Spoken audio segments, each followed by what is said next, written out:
In today's video, I'm going to teach you Docusign, how to send an envelope 5 minutes. Let's jump right in by signing in to your Docusign account. Once you're on the home screen, click Start to begin a new envelope. If you regularly send the same agreement, you can open templates instead.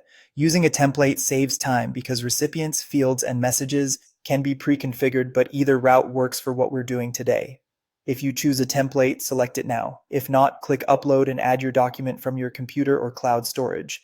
Give it a moment to process so Docusign can prepare it for tagging and signatures. Next, add your recipients. Enter the name and email for everyone who needs to sign.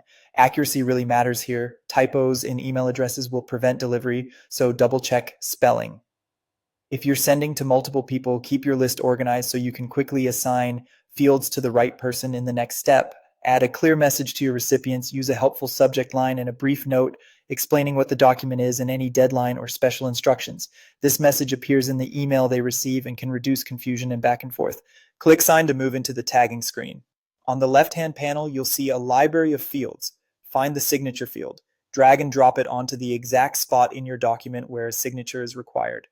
You can resize the field and fine-tune its placement so everything aligns neatly with your document's lines. If your envelope has more than one recipient, make sure the correct person is selected from the recipient drop-down at the top left before you place each field.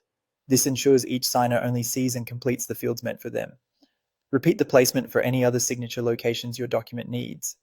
When prompted, click Adopt and Sign. This confirms your signature style and locks in your consent for any fields assigned to you. It's a one-time confirmation in this session and helps Docusign apply a consistent, legally binding signature. Click Finish to finalize your setup and proceed. You'll return to the Send screen where you can review the subject and message one more time, fill in the email details if anything is missing, make sure your recipients look correct, and then click Send. That's it. You've created and sent a Docusign envelope. Your recipients will receive an email with a secure link to review and sign, and Docusign will handle the notifications and delivery automatically.